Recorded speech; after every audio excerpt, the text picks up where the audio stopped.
Let's take a look at the journal entries in a process costing system. The process costing journal entries are exactly the same as the journal entries in a job order costing system. The same inventory accounts are used as well: raw materials, work in process, and finished goods.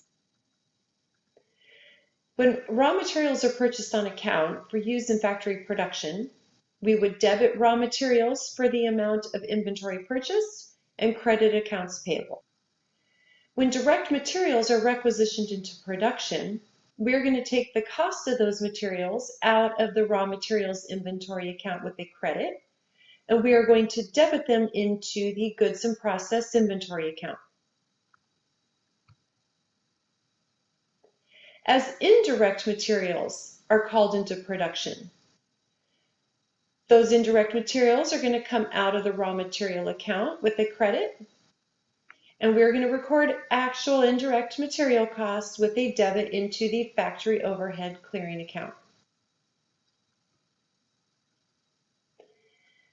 As direct labor is paid or expected to be paid at the end of an accounting period or at the end of a payroll period, we would debit the amount of direct labor wages right into goods in process inventory, and we would credit factory wages payable or cash if it's paid right away. The indirect labor portion of factory payroll. Indirect labor, actual indirect labor costs, are debited into the factory overhead clearing account and credited to factory wages payable or cash if paid immediately.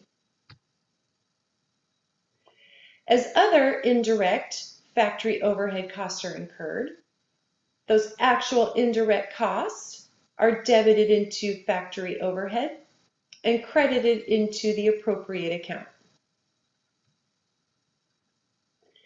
Finally, as the estimate or the allocation of overhead is recorded, we would use the predetermined overhead rate to calculate the amount, and that amount would be debited into goods in process and crediting the clearing account for the amount of that estimate factory overhead.